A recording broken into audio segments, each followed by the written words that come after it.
I would say that the lesson learned for me to anybody else out there interested in starting a business is please find something you're passionate about, because it's so much work, it's so much time, it's so much effort. But if the subject matter is something that you genuinely love to be involved with, it's not going to be that big of a drag, and it's not going to be that much work. It's going to be incredibly exciting and rewarding, because to your point, you'll feel like you're living the life that you're meant to live.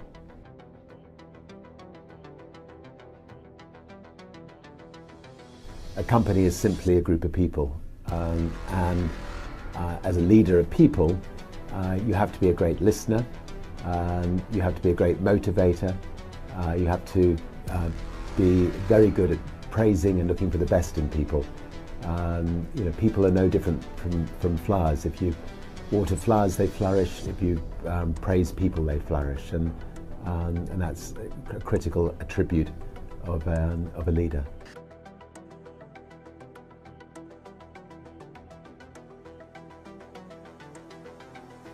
Your actions, you should always feel in life and in your jobs, your actions are somehow have a good purpose behind them. They better the world in some way. Don't ever do something just because it's an assignment. You better believe that there is some end goal that is good for the world. Almost every new invention and computer and all came about from those ideals. I mean, I really wanted to help the world communicate so much. You know, other people inspired me into a revolution. I want to be a part of changing things. I want to be a part of better education. I want to be a part of the young person having so much mastery over technology and be able to do things they never could before. Those were the goods that were pushing me. It was almost, without those goods, I wouldn't have even designed a computer.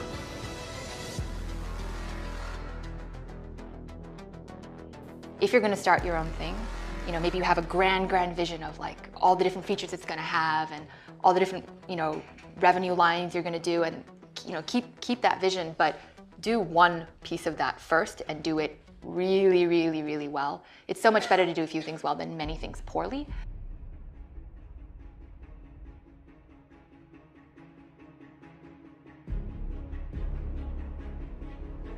You can't fulfill your full passion, whether it's through music or art or dance, if you've lost sight of the things that make you a real person. And I had to like refine myself almost, like, wow, what is it that makes me me? And once I refound that, it's like everything else came together again. I was able to write again, I was able to create. But without those things, then you lose sight of everything. The definition of values is they're the behaviors or principles that you religiously adhere to within your company. When I say religious, I mean that no amount of data will sway you from those principles, and the degree to which that you have the courage to maintain your conviction around those ideas is the degree to which you're going to be successful over the long term. So many things go wrong when you're starting a company, and often I think people ask, you know, what mistakes should you avoid making? And, you know, my answer to that question is don't even bother trying to avoid mistakes, because you're going to make tons of mistakes, right? And the important thing is actually learning quickly from whatever mistakes you make and not giving up, right? And I mean, there are things every single year of Facebook's existence that could have killed us or made it so that it just seemed like moving forward and making a lot of progress just seemed intractable. But you just kind of bounce back and you learn, and nothing is impossible. You just have to kind of keep running through the walls.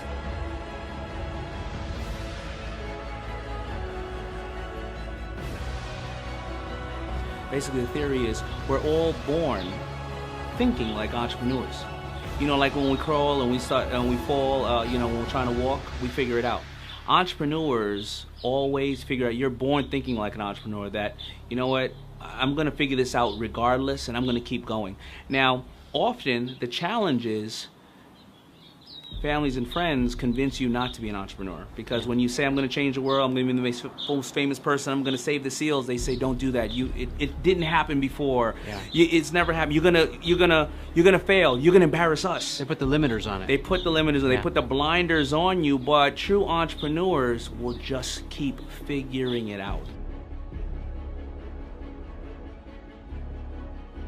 If you've got a movie fan, you've got a movie maker. Like, I've never met a filmmaker that wasn't a movie buff first. I don't care who it is, whether it's like me or great directors like Scorsese and Quentin Tarantino.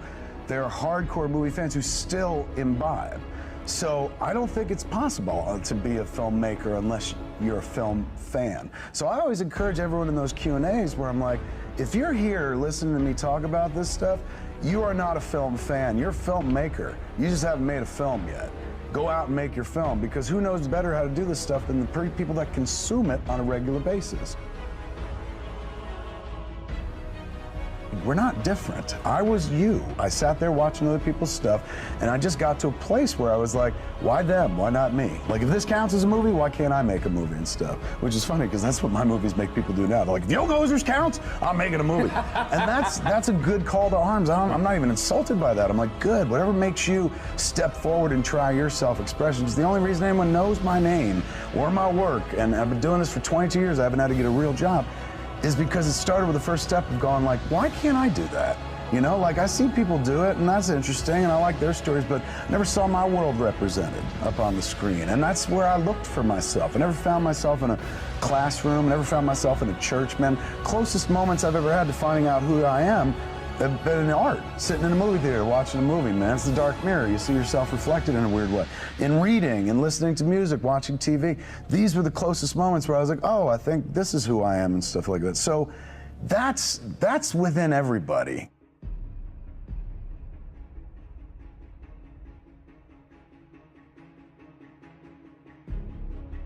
The people I talked to thought I was crazy, and like, it's very possible in an alternate universe I might have been wrong, but just the fact that people were taking more photos and that each and every person had a camera in their pocket meant that there was no way that there wasn't going to be something around photos that would happen in the Valley and people starting companies around it. The question would be, can you compete against the big guys? And we were just unique enough, and we positioned ourselves in such a way that we were differentiated and people wanted to use it.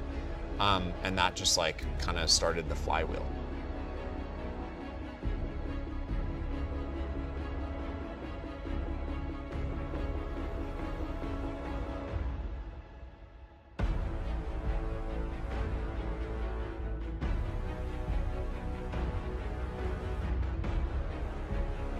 And you know what everybody wants to hear?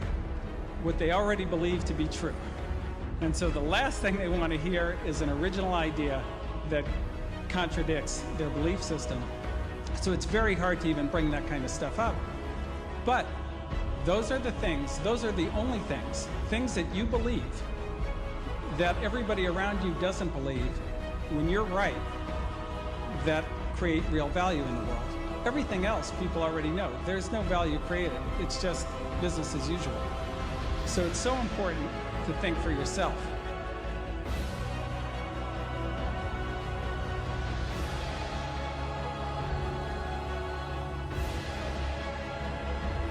Don't solicit feedback on your product, your idea, or your business just for validation purposes. Be really careful about that.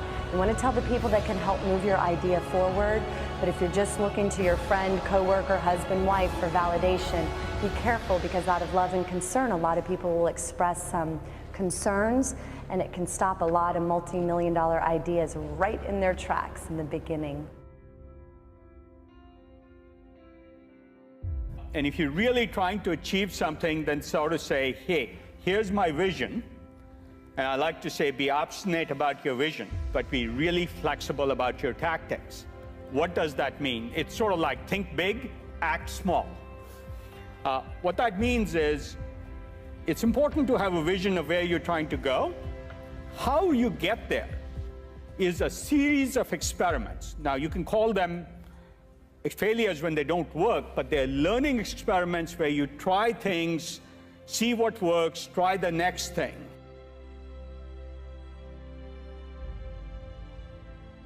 And I think that's what people always have to ask themselves. Do you believe in the concept of what you're doing? Do you believe that there's really a there? If you can figure out the right, product package or the right way to reach users, and if you believe that, then, keep scrapping, because usually there's a way.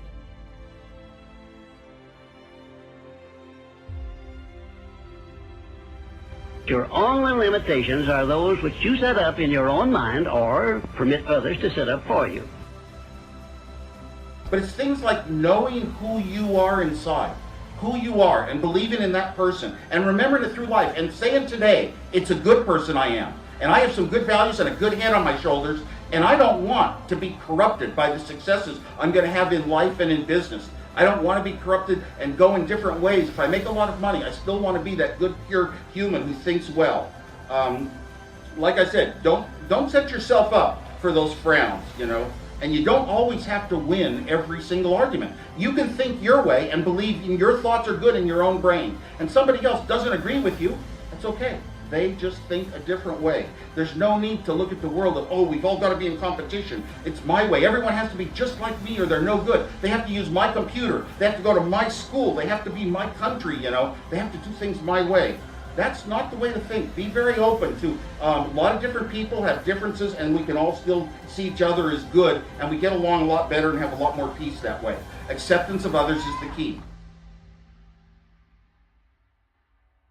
What we really want to do is raise our level of awareness so the expectation becomes a natural state for our mind to be in. And we've already mentioned that expectation is a mindset. It's a mental state. And you're going to find that that state comes to you with an increase of awareness. I never give up. I never give up. I go my own way, risk my life. So this is why I always tell the people, not because one things fall down, you just give up. Never give up, never give up. One day you will succeed.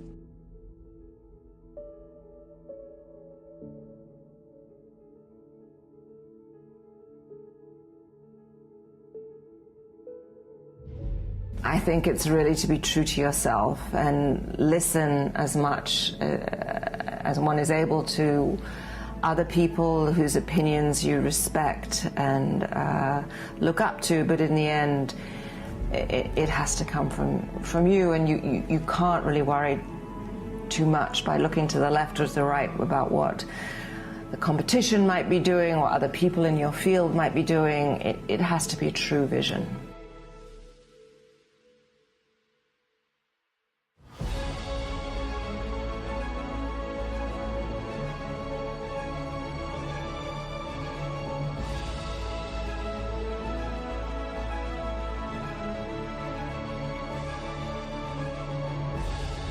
And there are a lot of people from whom we can learn a lot. And I think, like, you know, the one piece of advice is, like, don't underestimate anyone you come across, ever. Right. Like, whether they're, a blue-collar worker waiting for the bus, or they're, helping you at they're the server or bartender at the restaurant, or they're a lower-ranking employee. I mean, the smartest leaders I've ever seen have always gone around the room and asked for everybody's opinion.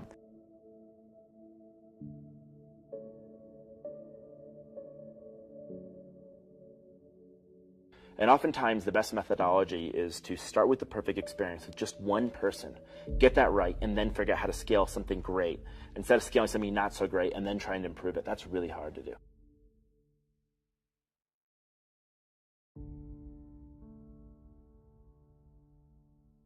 You're really trying to solve a new problem in a different way. You have to come to problems with beginner's mind.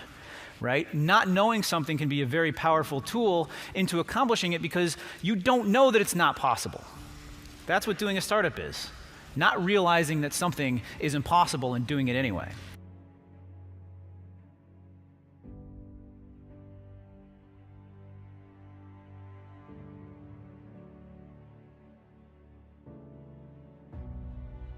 We get to create any company we want, right? We get to create the reason for its existence. We get to create the rules of the game and who we hire and how we hire them and who can stay and who can't stay, right? It's beautiful. And so I just would encourage everyone that as we all contemplate life to try to question the assumptions that we live by and the default options that are given to us and expand our thinking to wonder what we really can do with our lives.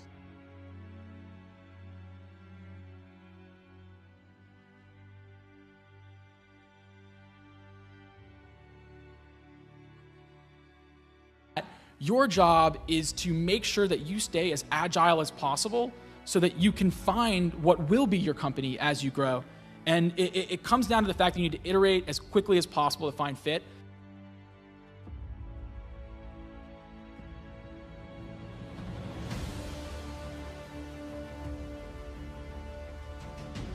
A lot of people don't want to try things that might not work. You know what I'm saying? Everyone wants to try the sure thing. And there is no such thing as the sure thing. And if you're looking at somebody else's work to try to gauge your own, as I have for years, you will constantly feel like a failure. Instead, concentrate on telling your story. Like, this is the thing I'm real big on. Your voice is your only currency in this life. That's all you got. The things you see and perceive, the prism through which you process all the information that you take in, that's it. You're the most unique supercomputer on the planet, unique from everybody else.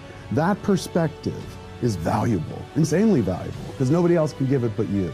And that's why it's always better to shoot weird, or shoot different, or shoot original, as opposed to shoot what works, like, or go for a successful model, or, as I've tried to do, try to be John Hughes or something like that. You'll never succeed that way. If you try using your own voice, you try expressing your own thoughts that nobody else can do, that's your best shot at success. Because that's the thing that you bring to the table that nobody else can bring. And if your timing is fantastic, you say the right thing at the right time, you could have a career. So when you get into this business, they tend to like tell you to sheep it up and like take off the edges and make it look like this. Hey, that worked, do that. But always shoot for that thing that you want to do.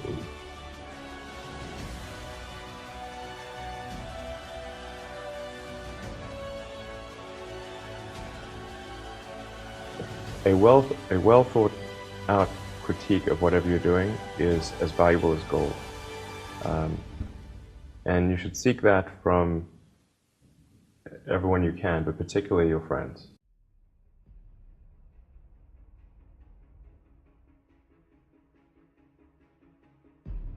Performing under pressure, whether it's me or anybody else, is the same. You know, I have the same pressures as anyone else. There's time, there's performance, there's financial. I mean, there's deadlines. My pressures are not unique. The situations may be different, or but everybody has the same kinds of pressures. But what I found, or what I find fascinating, is the interpretation of the stimuli. Let me explain. So I was watching the Olympics, this last Summer Olympics, and I was amazed at how bad the questions were that the reporters would ask all the athletes. And almost always, they asked the same question, whether they were about to compete or after they competed. Were you nervous, right? And to a T, all the athletes went, no, right? And what I realized is it's not that they're not nervous, it's their interpretation of what's happening in their bodies. I mean, what happens when you're nervous, right? Your heart rate starts to go, you sort of get a little tense, you get a little sweaty, right? You have expectation of what's coming, and we interpret that as, I'm nervous. Now, what's the interpretation of excited? Your heart rate starts to go, you're anticipating what's coming, right? You get a little sort of like tense. It's all the same thing, it's the same stimuli. Except these athletes, these Olympic quality athletes, have learned to interpret the stimuli that the rest of us would say as nervous as excited. They all say the same thing. No, I'm not nervous, I'm excited. And so I've actually practiced it just to tell myself when I start to get nervous that this is excitement. And so I used to speak in front of a large audience, and somebody would say, how do you feel? I used to say, a little nervous. Now when somebody says, how do you feel? I'm like, really excited, actually. And it came from just sort of telling myself, no, this is excitement. And it becomes a little bit automatic later on. But it's kind of a remarkable thing to deal with pressure by interpreting what your body is experiencing as excitement rather than nerves. And it's really kind of effective. It makes you want to rush forwards rather than pull back, and yet it's the same experience.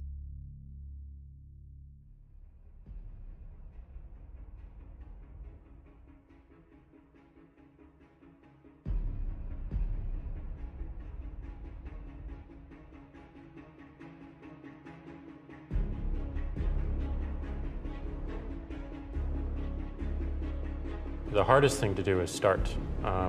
You have all these ideas, and everyone has an idea, but it's really about executing the idea and building the idea and attracting other people to help you work on the idea. That is the biggest challenge. But the way to begin is to get the idea out of your head, draw it out, talk about it, program it if you're a programmer, or make it if you're building something.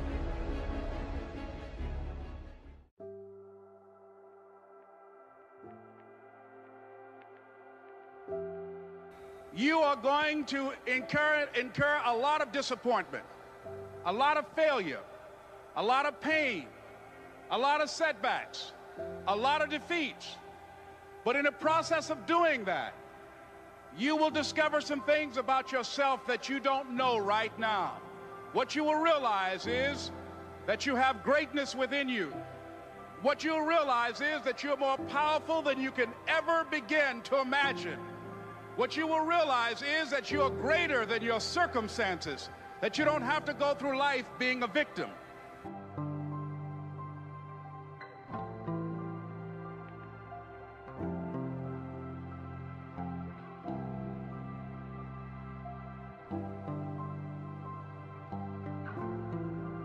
The road to success is through commitment and through the strength to drive through that commitment when it gets hard. And it is going to get hard, and you're going to want to quit sometimes, but it'll be colored by who you are and more who you want to be.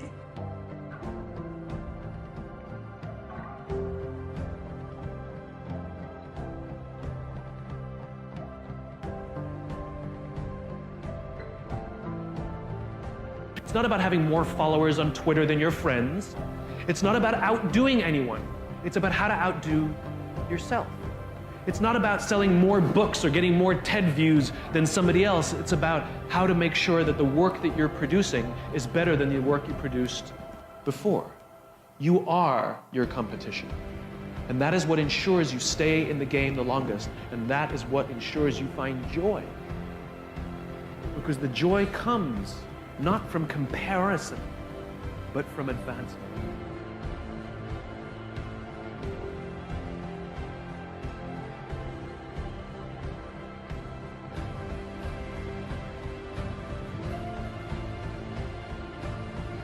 Now, when I decided to leave the gym and go independent, this was already a goal of mine. I've written out all of my goals. Writing goals are very important. It's very important. I wrote my goals out, and I think it was like 10 of them. And then a year later, maybe 2 years later, I went back to that book, and I swear to you, everything I've written out, I hit it without even thinking about it. There's something powerful about writing your goals.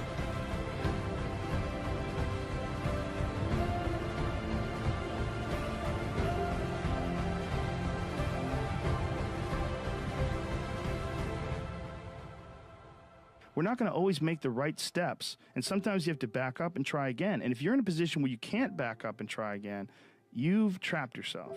And the system will set out honeypots for people to get trapped in. The system will set out the ideas of retirement, the ideas of the golden years, providing you benefits, providing you a healthy work environment. Why? Well, because they want people to work for them. They don't want people to realize their own dreams and escape. And that's a pain in the ass. So you got to hire more people and train them, and they want to set it up so that you stick around. You stick around in some sort of an unsatisfying world. It's up to you to see that video game problem, to see that issue as it comes up on the map. And no, I think this is a right turn, to see all the problems that could potentially lay in front of you and calculate your future. And then also look around at all the people that didn't do it and look at the misery that they're in and learn that you don't want to be like them. And then look at the people that have kind of taken chances and navigated their way. What did they do differently than you?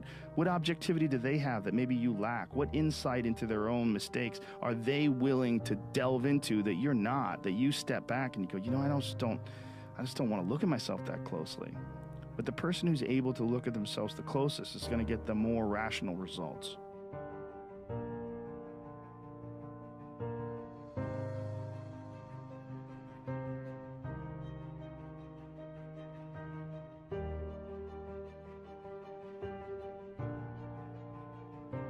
You already know who you are.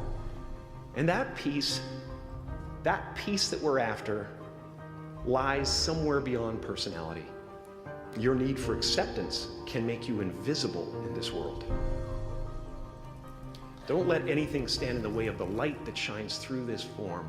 Risk being seen in all of your glory.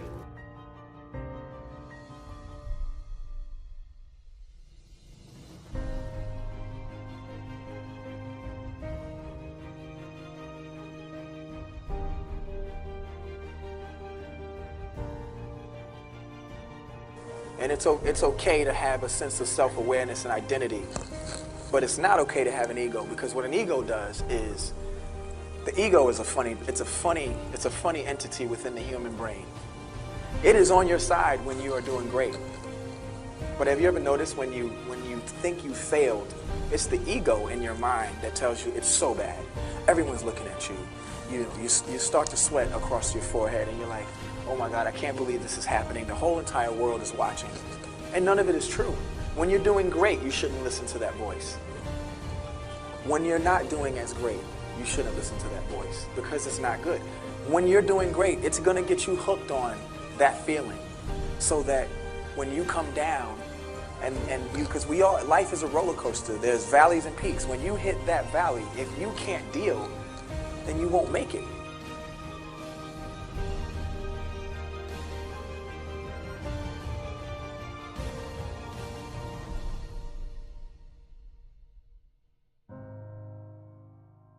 I feel guilty at 10 to 5 if I'm not in the office.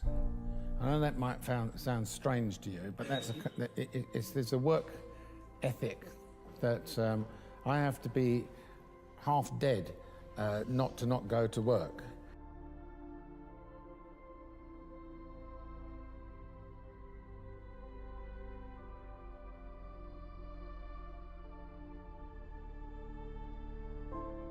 When you give somebody your word is so important. Once I gave him my word, I had to come. Even though I got a million other things I got to do, I said, well, I gave him my word. And that's going to go a long way with you in business. Once you give somebody your word, it's good to get it in writing, everything that you need to get done. But when you give somebody your word, you got to stand by it. Because when you start standing by your word, you'll be able to build more relationships and resources.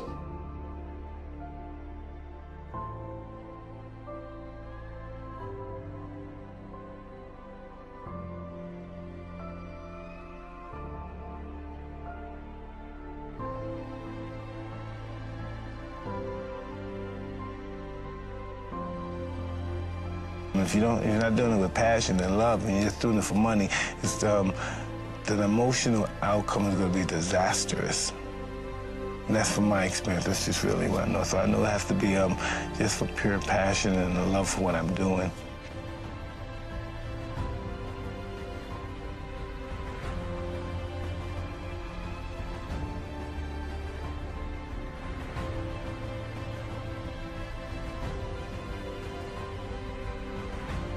The separation of talent and skill is one of the greatest misunderstood concepts for people who are trying to excel, who have dreams, that want to do things. Talent you have naturally. Skill is only developed by hours and hours and hours of beating on your craft. There's no easy way around it. No matter how talented you are, your talent is going to fail you if you're not skilled. You know, if you don't study, if you don't work really hard and dedicate yourself to being better every single day, you'll never be able to communicate with people.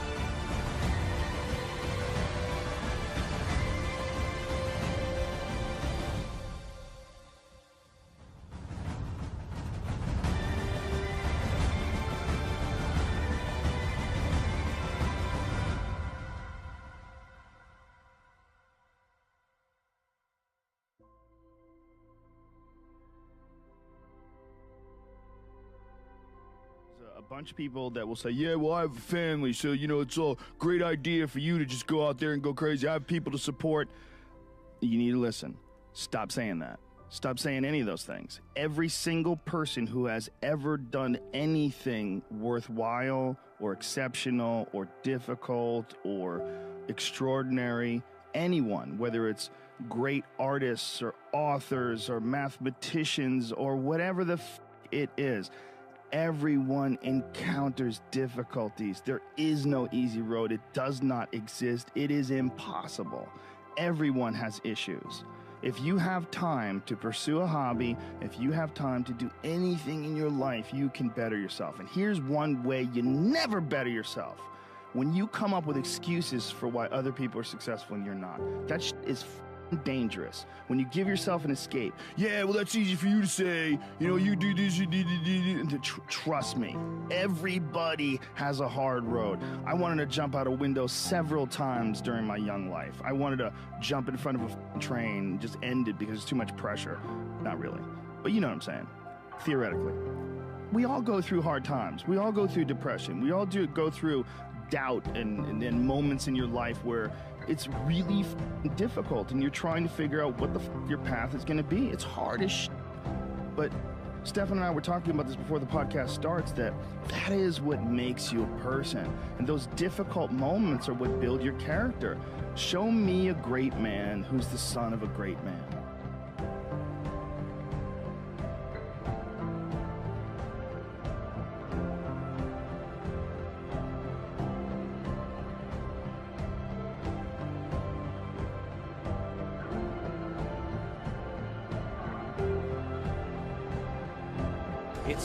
It's very easy to be seduced by doing things efficiently, trying to do a lot of things well. I don't believe that's the most important thing. The most important thing is picking the right things to do in the first place. And that's being effective versus just being efficient. So within a startup, it's success, I don't think, is measured by how many things you can do at once. It's measured by how effectively you're able to pick the one or two things that are the highest priority. And there's always going to be a seduction to get distracted and focus on 20 things at once. And the most effective entrepreneurs I know are very good at focusing on one or two things and either eliminating the rest or delegating it to other people or outsourcing it so it's not done within the team, but it's actually to third parties.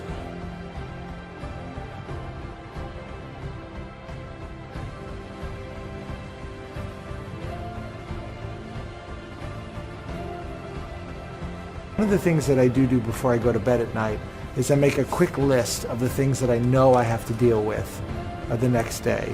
And I try to get those knocked out before noon, because from noon on, it's kind of like the wild, wild west. I don't know what's gonna happen. I don't know what new issue is gonna come up. And so you wanna really be smart about your time to knock out the things that you have to. Who do I have to talk to? What do I have to review? What do I have to do with a bank or an employee or one of the businesses? And you wanna get out what I would call the housekeeping. You get the housekeeping done in the morning, and then you get to kind of go farm the fields for the rest of the day. And part of the challenge for me at least, is that the lines get very blurry of when the day actually shuts off. And that can present a real challenge to, you know, your personal life and your friends and kind of that balance. So it's hard, but the first part of my day is the focus.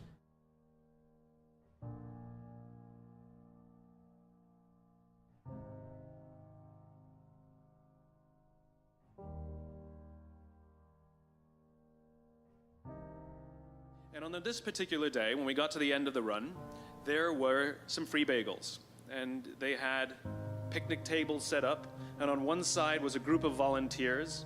On the table were boxes of bagels, and on the other side was a long line of runners waiting to get their free bagel. So I said to my friend, let's get a bagel. And he looked at me and said, that line's too long. And I said, free bagel. And he said, I don't want to wait in line. And I was like, free bagel. And he says, nah, it's too long. And that's when I realized that there's two ways to see the world. Some people see the thing that they want, and some people see the thing that prevents them from getting the thing that they want. I could only see the bagels. He could only see the line. And so I walked up to the line. I leaned in between two people, put my hand in the box, and pulled out two bagels. And no one got mad at me, because the rule is you can go after whatever you want. You just cannot deny anyone else to go after whatever they want. Now, I had to sacrifice choice. I didn't get to choose which bagel I got. I got whatever I pulled out, but I didn't have to wait in line. So the point is you don't have to wait in line. You don't have to do it the way everybody else has done it. You can do it your way. You can break the rules. You just can't get in the way of somebody else getting what they want.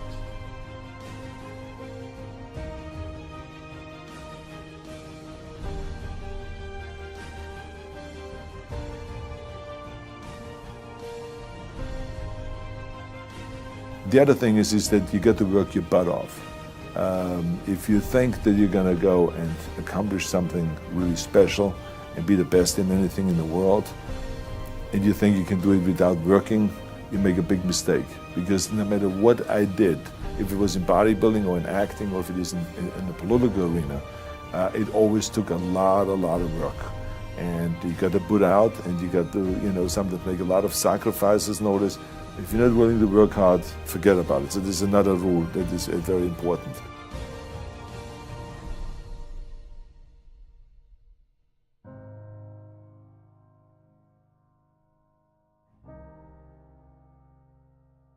When you wake up in the morning and your life means something to somebody other than you, that you have a purpose. If you don't go do the things that you're going to do, people's lives will suffer.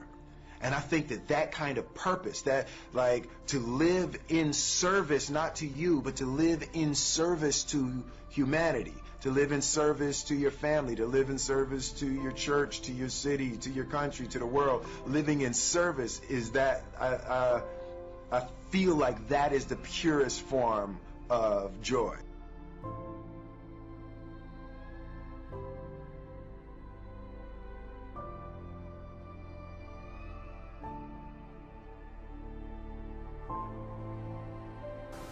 Sometimes your life will be in a slump, just like sports. Some of the best shooters can't hit baskets different times in games. They get in a slump. Do they sit on the sideline and say, I just didn't hit a basket today? No, they continue to execute. I suggest to you that if you are facing a challenge, don't stop. Stay busy, work your plan. Continue to do those things that you know that work for you after you have evaluated yourself in the situation. Continue to move. Stay busy, stay busy, stay busy.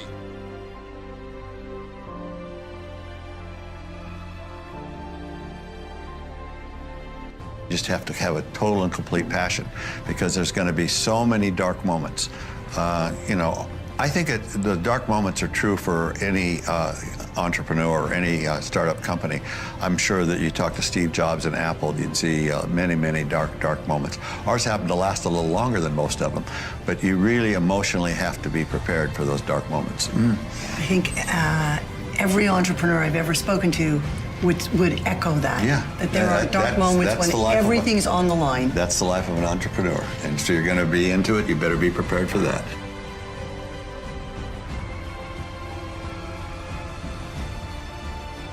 You have two choices in life, basically. It's basically to succeed or to fail, you know what I'm saying? And I've been the negative road and I've been the positive road, and I would never give up the positive road. Never. I would never. Even if, you know what I'm saying, if I was the biggest flop in the world.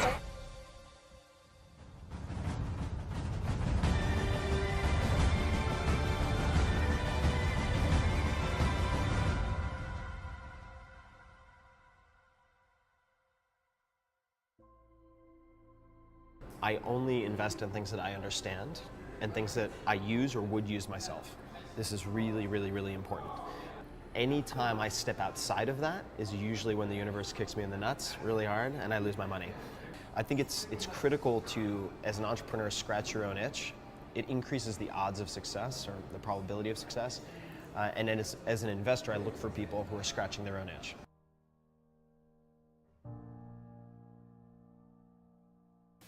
Passion is not an actionable word.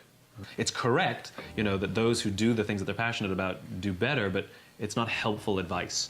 And so the question is, where does passion come from? Passion is a result. Passion is an energy. Passion is the feeling you have when you're engaged in something that you love. Passion is the feeling you have that you would probably do this for free, and you can't believe somebody pays you to do it. And I think we mistake that passion is something we do in our private lives, but it shouldn't be done, in our careers, for example. And I'm a firm believer that you are who you are. And anybody who says, I'm different at home than I am at work, in one of those two places, you're lying. And the goal is to make everything you do in home and at work something that you have excitement to do. So how do you find the things that you're excited to do? Well, it's actually easier than you think. What are the things that you love to do? What are the things that you would do for free? Everyone likes to talk about failures, you know, but the main thing is you might have a lot of little small steps. Every one of those steps seemed to not take you anywhere in money. It didn't get you much more money. It didn't get you any money, but you know, you're kind of proud. You show them off to friends even. Your mind was increasing. Your methods of coming up with better solutions was increasing. You not only have to now read a book on how things are done, you can write the book, and that's called creativity. You create new things yourself.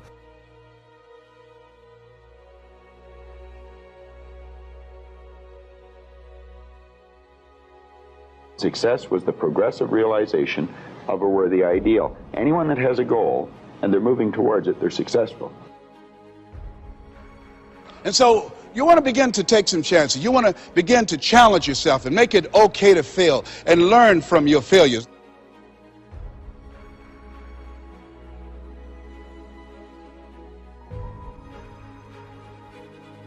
I wake up to have a chance to meet new people and learn things. It's a people game, right? Like the people you surround yourself with over time are the people that kind of influence what you end up doing further on. And I saw so many people starting companies that I was like, seems like a lot of fun. I want to try that too.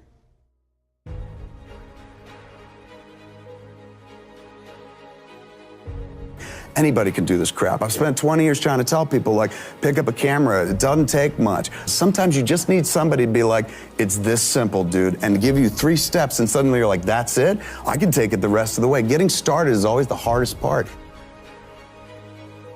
Yeah, the best business models in the world are the ones where you like ask people what they want and they tell you and you go and you build it. Yeah. And like every now and then you have to read between the lines because no one at the beginning of Instagram was like, I want a photo sharing app. No one. In fact, very few people. But when we built it, they were like, oh, wait. No, I don't want a photo sharing app that just does what I know photo sharing apps do. I do want a photo sharing app that makes my photos look cool. Some of the greatest work comes from pain, or some great work comes from love, from loss. It's like wanting to be the best at whatever you do. Never stop until you're the best. Like, I don't believe in doing anything halfway. I believe in going all the way. So you never stop.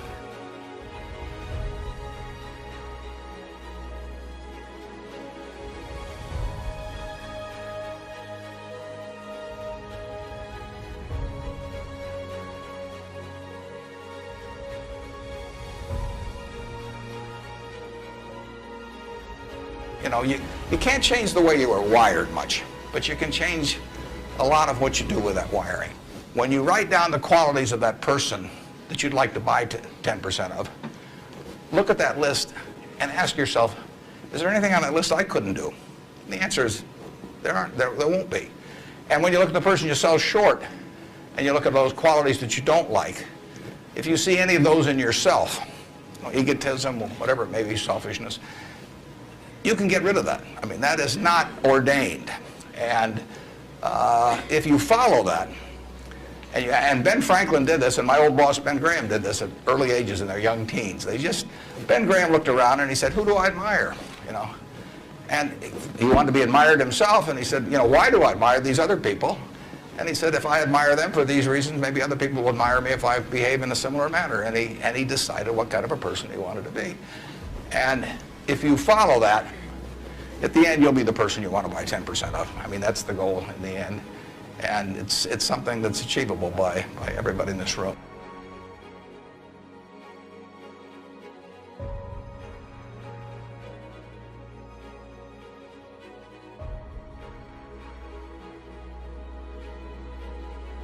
We all go through hard times. We all go through depression. We all go through doubt, trust me. Everybody has a hard road. That is what makes you a person. And those difficult moments are what build your character. Sometimes you just got to get up and get shit done. There's sometimes where you have to pull yourself up and you have to push forward even if you want to stay in bed.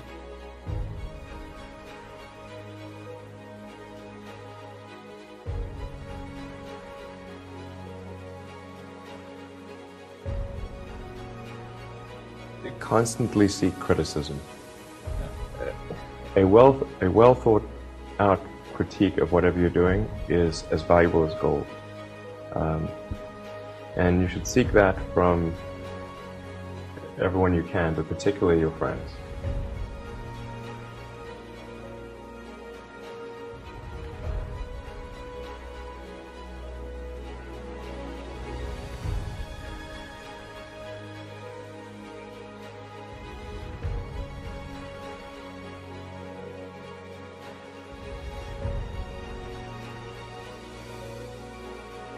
My thing is this: I keep my eyes on the prize. I never focus on things outside the ring. My focus is the guy that's in front of me. I always had a dream, and my dream was to be the best. No matter what happens.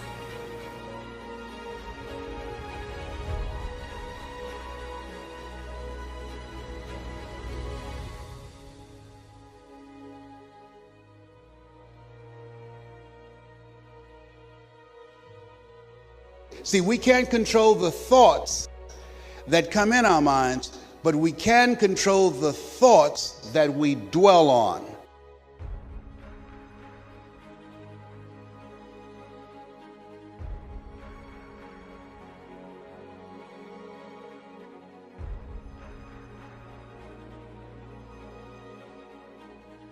Now, why did I say that entrepreneurship is the solution to all problems? Because entrepreneurship, in my view, is not about business. It's about the willingness to take responsibility for your own life. So anybody can be an entrepreneur in any situation whatsoever. You don't have to be a business owner for that. You are an entrepreneur as long as you stand up and say, I am responsible for what happens to me. And I am taking ownership of my life, and I will do what is necessary to make the results that I want to happen.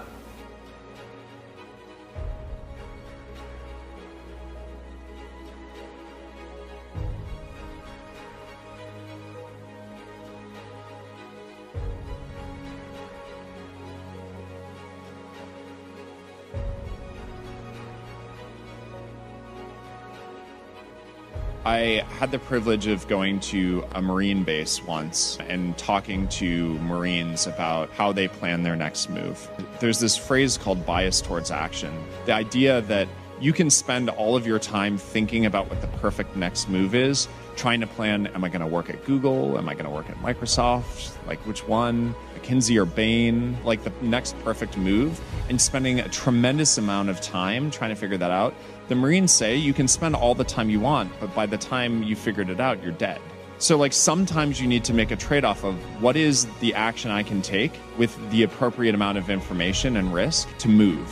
Because moving and progress is what gets us to the next step. By moving and learning, it all adds up. That summation of your experience over the last N years is what makes you into the thing tomorrow that will be successful. All the other jobs that I had offered, there were like 2 or 3, a couple at a startup, one at Microsoft, one at Google. I took the lowest salary of any of the offers that I had because I wanted to work in a specific job at Google. I didn't care what job it was actually. I just cared that it was at Google and I would surround myself by amazing people. And that was the first lesson that I learned, is like, go to where the people are. Short-term, long-term trade-offs, just go to where the people are.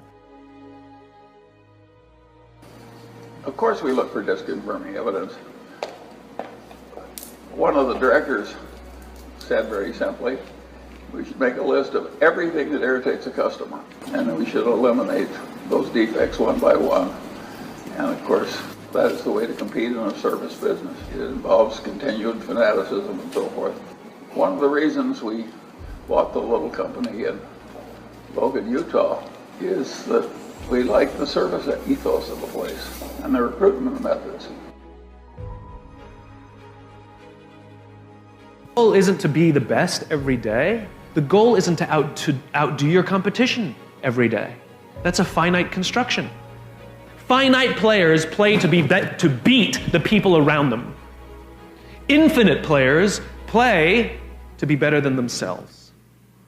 To wake up every single day and say, how can we make our company a better version of itself today than it was yesterday? How can we create a product this week that's better than the product we created last week? We also have to play the infinite game. It's not about being ranked #1. It's not about having more followers on Twitter than your friends. It's not about outdoing anyone. It's about how to outdo yourself. It's not about selling more books or getting more TED views than somebody else. It's about how to make sure that the work that you're producing is better than the work you produced before. You are your competition. And that is what ensures you stay in the game the longest. And that is what ensures you find joy. Because the joy comes not from comparison, but from advancement.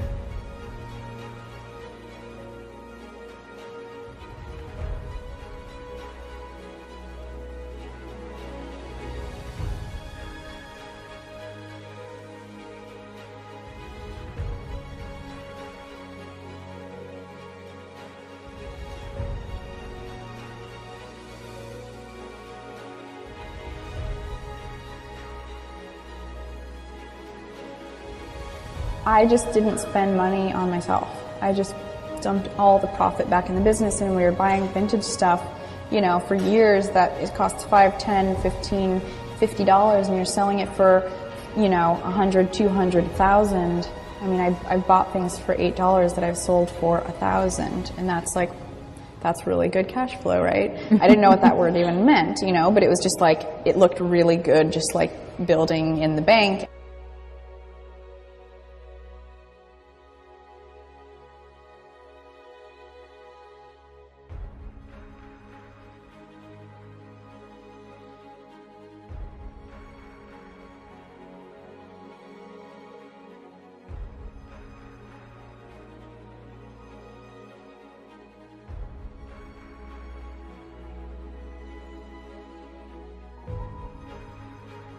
The separation of talent and skill is one of the greatest misunderstood concepts for people who are trying to excel, who have dreams, that want to do things. Talent you have naturally. Skill is only developed by hours and hours and hours of beating on your craft.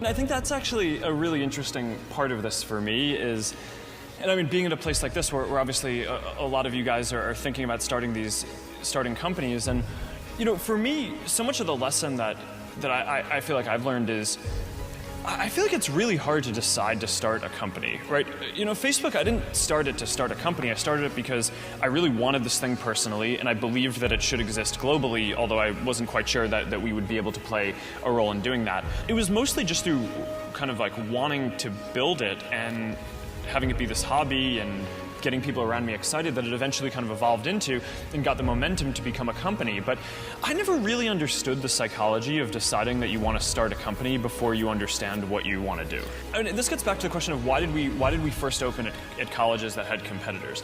I have this big fear, I think, of getting locked into doing things that aren't actually the most impactful things. I mean, to me, this is like the trait that entrepreneurs have, is they just have this like laser-like ability to go find where they can have the most impact. And you know, when you take on a new project, especially if you hire people or start a company, you're doing that project. And I mean, there are obviously different ways that it can exit and all that, but I think having the flexibility to explore a lot of different things, which you can do when you're in college, which is one of the amazing things about being in college, is you can work on all these hobbies and code a lot of stuff and try a lot of different things. It's this amazing flexibility that I think most people take for granted. And once you decide, okay, I'm going to start a company and I'm going to do it with someone else, you immediately now need to convince someone else if you want to change your mind on something. And I think people really undervalue the option value and flexibility. I think explore what you want to do before committing is really like the key thing, and keep yourself flexible. And no, I think that's. I agree. Yeah, but I think, and you can definitely do that within the framework of a company, but I think you have to be wary about starting a company too rigidly, because you're going to change what you do. I mean, people talk about pivots all the time as if it's like your thing didn't work, so you pivoted. Facebook pivoted many times. It's just that, you know, we were college, and then we were not college, and then we were just a website, and then we were a platform, right? And you're going to change what you do.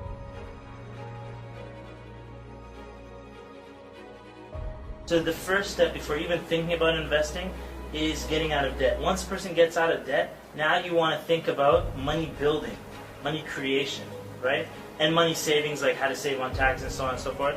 And that's where I really like to focus with people is getting their beliefs straight and then building up wealth, right? And then once they build up wealth, there's this idea of, let's invest for the future and so on. And, what are you investing for the future for? And usually they'll say, well, retirement. And that's only going to be like, let's say, for some people, they might not even reach there. Other people, it might be like 3 years, 5 years. Maybe it's going to be 10 years, maybe longer, something like that. But why would you live your whole life and miss out on all your younger years because you want to have some money in those old days?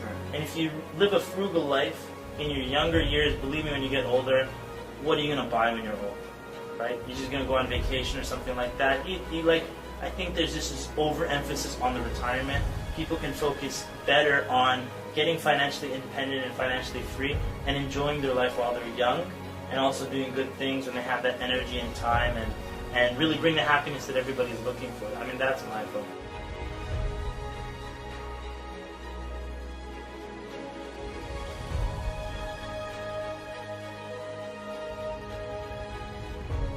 But understand that naturally nobody is interested in your idea. The world could care less. You have to persuade them, and you have to show that you're the one person out there that can do it.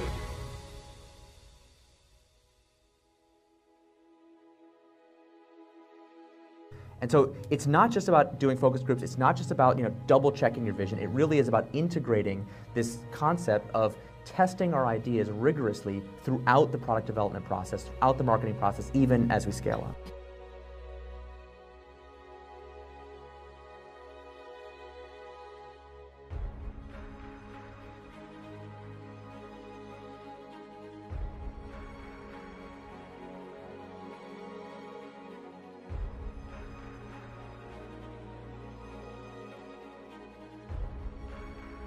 And I think the reality is just, not quite so glamorous. There's there's an ugly side to being an entrepreneur. And also just more importantly, what you're actually spending your time on is just a lot of hard work. Sam mentioned this, but you're basically just sitting at your desk, heads down, focused, answering customer support emails, doing sales, figuring out hard engineering problems. So it's really important that you kind of go in with eyes wide open.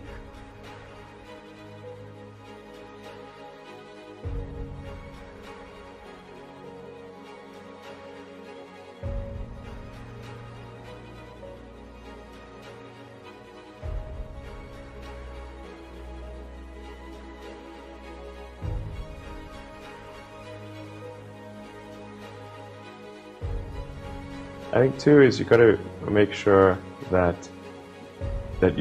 whatever you're doing is a great product or service. It has to be really great. And I go back to what I was saying earlier, where if you're a new company, I mean, unless it's like some new industry or new market that, if it's an untapped market, then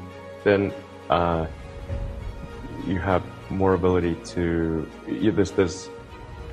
The standard is lower for your product or service. But if you're entering anything where there's an existing marketplace against large entrenched competitors, then your product or service needs to be much better than theirs. It can't be a little bit better, because then you put yourself in the shoes of the consumer and they say, why would you buy it as a consumer? You're always going to buy the trusted brand unless there's a big difference. So a lot of times, an entrepreneur will come up with something which is only slightly better. And it can't just be slightly better. It's got to be a lot better.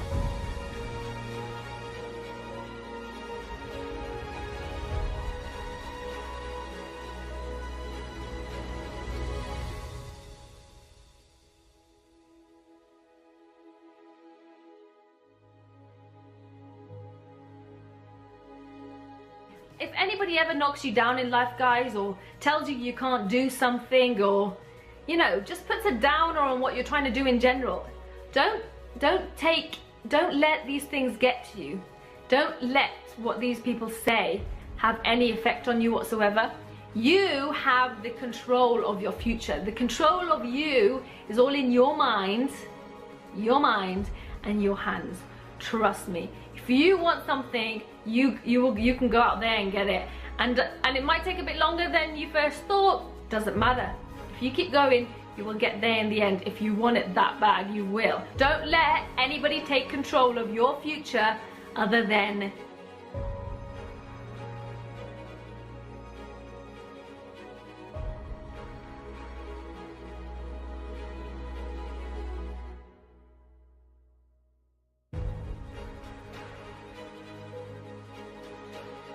So I have like 4 friends that are billionaires, and I have one mentor, well, 2 mentors that are billionaires, and I've always wanted to be a billionaire since 8-7, so I'm almost halfway there. And I think if you surround yourself with the people who are at where you're trying to go, you get there a whole lot faster. You tend to make half the mistakes, you know, you kind of marginalize the risk. And so it's, you know, if I could give you some really good advice, you know, you don't need to read the next book. It's not going to unlock your potential, because books educate you, but they don't make you apply anything.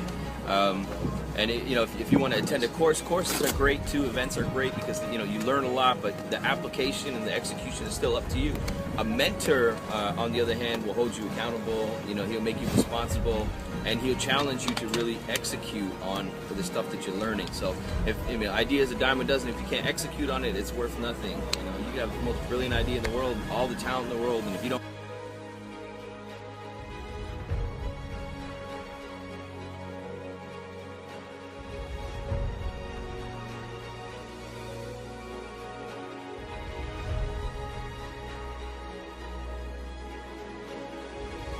I've never really viewed myself as particularly talented. Where I excel is ridiculous, sickening work ethic. You know, while the other guy's sleeping, I'm working. While the other guy's eating, I'm working. There's no easy way around it. No matter how talented you are, your talent is going to fail you if you're not skilled. You know, if you don't study, if you don't work really hard and dedicate yourself to being better every single day, you'll never be able to communicate with people, with your artistry, the way that you want. So the only thing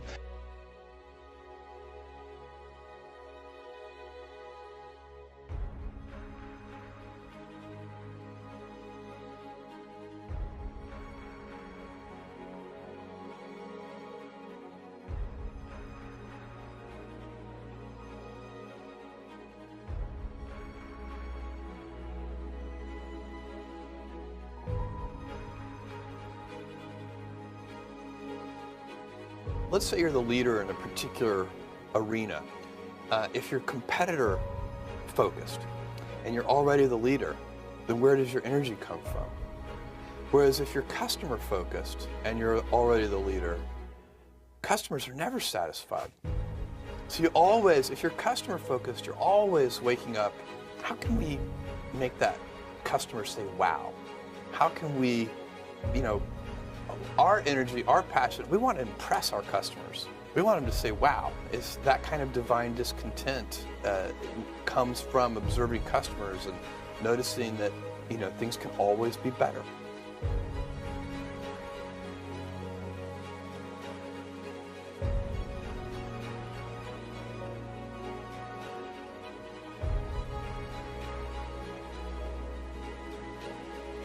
If you don't have a team, you got to figure out what that balance is for yourself. You can't take on too much, but at the same time, you don't want to just do one thing. I like to spin a lot of plates because you put all your eggs in one basket, don't work out, you're bored, you've wasted all that time. But the fact of the matter is, back in the day, we used to make a movie and then work on just the movie and wait till the movie was out and then figure out what to do next. And now, you know, it would lead sometimes to, like, let's say you made Jersey Girl. You make the movie over the course of a while, it comes out, and then boom, that's it, it's over like in a week or 2 weeks. So I like to spin as many plates as possible that way, like if this thing isn't panning out, or this thing is too far off in the distance, or this ain't gonna happen the way I want it, boom, we could shift over to something else. So that's why I do it, but when you do it, be careful. You gotta find the right balance. I wish there was a formula to give you. There's not. It's all up to you. It's inside of you. Just do as much as you can before you get to the point where you're like, I can't take it anymore.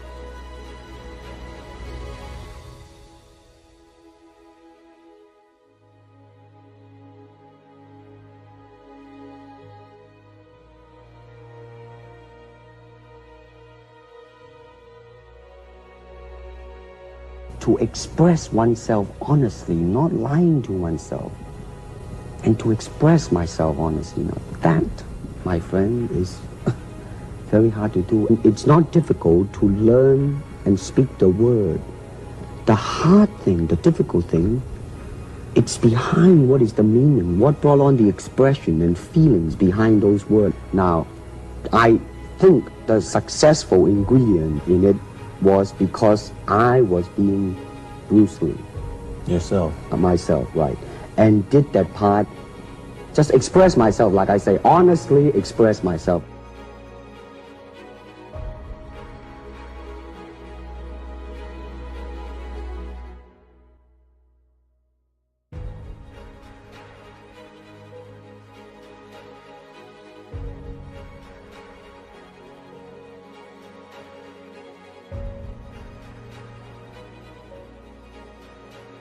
Boys, you must strive to find your own voice. Because the longer you wait to begin, the less likely you are to find it at all. Thoreau said most men lead lives of quiet desperation. Don't be resigned to that. Break out.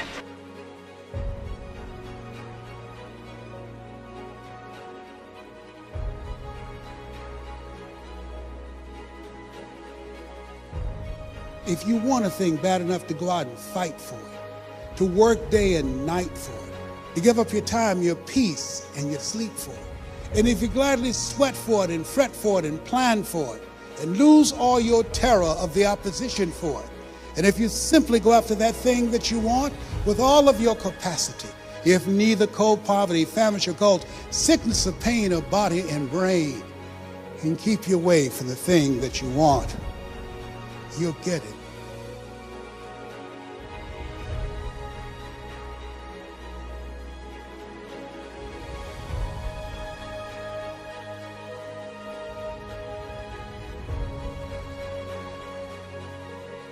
Reflecting now back on my career, like my dedication is what made me successful, because I'll be honest, I wasn't the most genetically blessed guy on stage. I just had a lot of dedication and commitment, and I was relentless.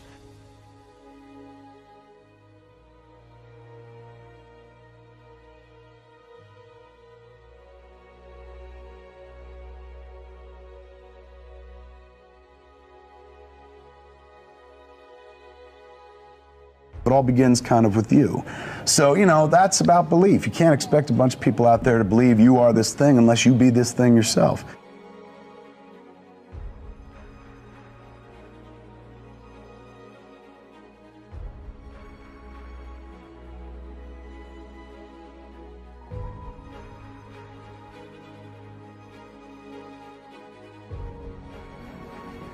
To be successful, you have to be focused on the why. And I think both of the speakers before mentioned this, because this is really important. To be successful, you have to be focused on why you want to achieve what you want to achieve. If I was to ask you, you want to make money, the question is why? What is money by itself? Is it going to make you happy? Is it going to give you contentment? I don't think it is. By itself, money doesn't bring contentment. There are many people in the world who have so much money they don't know what to do with that money. But yet, they might overdose on drugs. Or, they'll do all sorts of, they might commit suicide or this or that. Because money by itself simply does not bring you happiness and contentment. So you have to focus on why you need that goal. Why you want to achieve that goal. Whether it's a financial goal, whether it's a location goal, whatever it is, why? Ask yourselves right now, why am I here?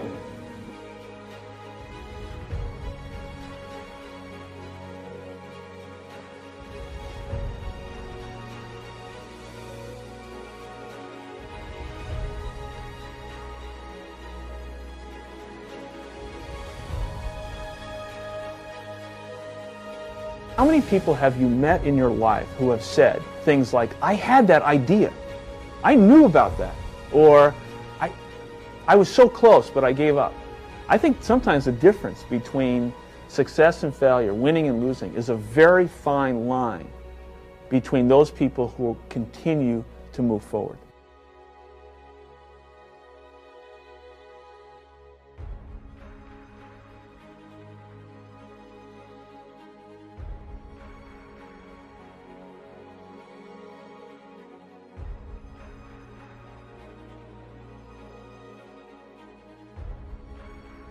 Often I just want to ask, or I want to find out what drives people. Some people are really driven by money, and I don't think that's a bad thing. It's just like not usually a fit here. Some people are really driven by like wanting to make the world a better place. Some people are really driven by wanting to learn. Like, what drives people?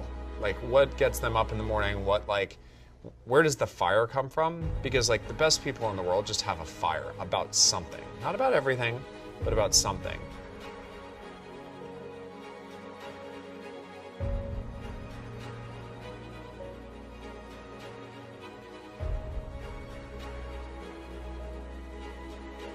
This is my time. I own my life. I had to start thinking I have the ability to do this, and I had the mindset that I'm unstoppable. There is something in you that can transcend your circumstances, that can transcend the no's and rejections, that can transcend anything that you're going through.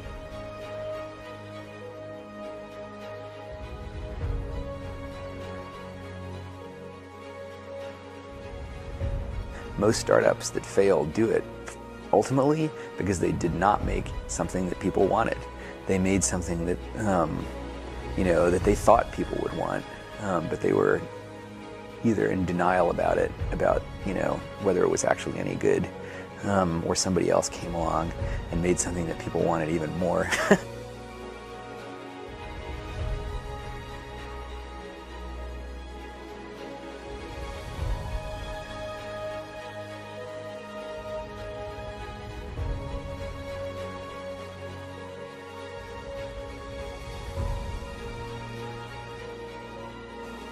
I mean, if other people are putting in 40-hour work weeks and you're putting in 100-hour work weeks, then even if you're doing the same thing, you know that you will achieve in 4 months what it takes them a year to achieve.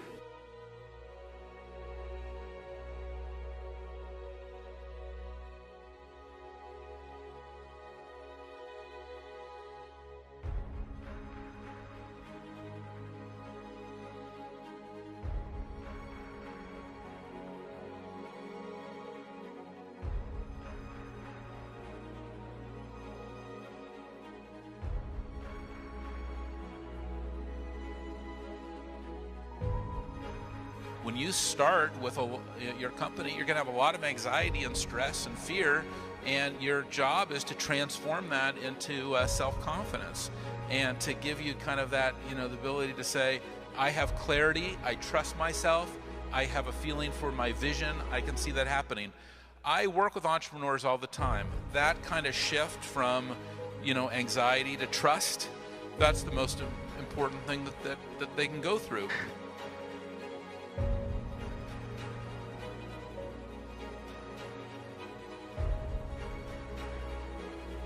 But what you really need to do is think about what is the smallest possible test that I can run for this idea, for this concept, for this theory, get it out there and get customers using it. Because your customers are going to be the ones to tell you if it's really working or not.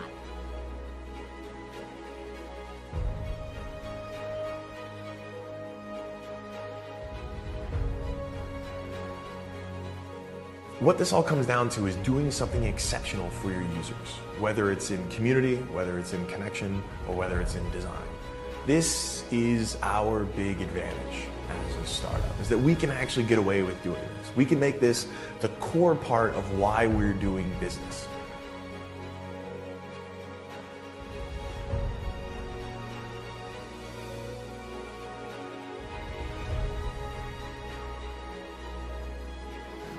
About there's two sides of pain that I don't think a lot of people really understand, right?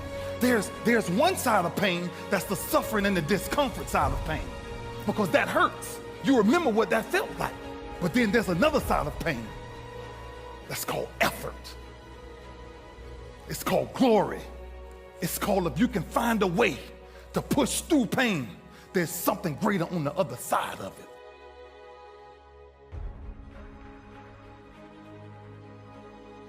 I do believe that organizations, human organizations, are inherently unstable. They will fall over, and you have to work to keep them upright. but they fall slowly. Most people don't notice it. They let their success blind them. They don't see it falling over. The falling takes place slow, but the collapse is quick. You have to do constant assessment. You have to look for the hard truths.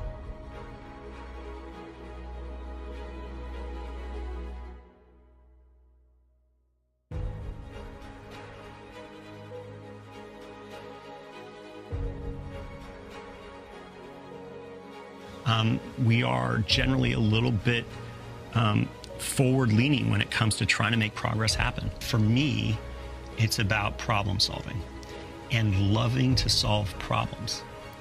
And so if you are passionate about solving problems, sometimes I just like to describe this as like, imagine a really great math professor with no problems to solve, right? A great math professor is somebody who wants the hardest problems, who wants to solve them and loves solving them. That's kind of how I feel about my work. And so it's not about a man in a hurry. It's more about really interesting problems in the world and how do you lean into them and solve things that people maybe thought weren't even possible to solve. And that's fun.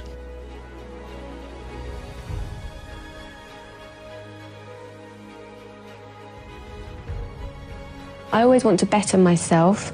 I don't consider other designers competition. You know, for me, my competition is me from the season before. I'm very ambitious. I always want to better myself. I never sit back and say, wow, look.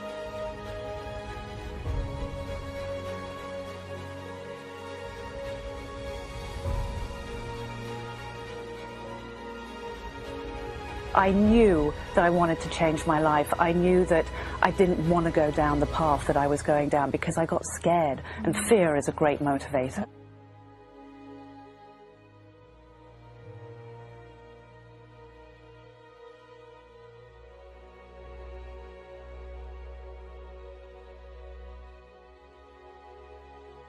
I think that success in business is a very difficult thing to achieve. And it's more difficult today probably than any other time, despite the vast number of opportunities. And as it relates to finding your calling in terms of what the opportunity or the entrepreneurial adventure is going to be, it has to be linked to something that you are so passionate and crazed about that you're willing to knock down walls and climb mountains and do the things that are going to put yourself in a position of sacrificing so many other things for its success. And you can only do that when there's a compelling underlying feeling that you have that this is something I'm going to fight to the death for. And without that, I think it's going to be a commodity-based experience not only for the customer but for you. And I think you can't really succeed at the levels that you want to unless you find that thing that you're so passionate, excited, and in love with. And I think because you've got to, along the way, you're going to have to convince so many other people to believe in you and the idea and the opportunity, and the struggle and the obstacles that are going to come can only be overcome by this passion that you have, in which you're going to be able to get people to follow you over those hurdles. I know it sounds a little bit sophomoric, but it's so true.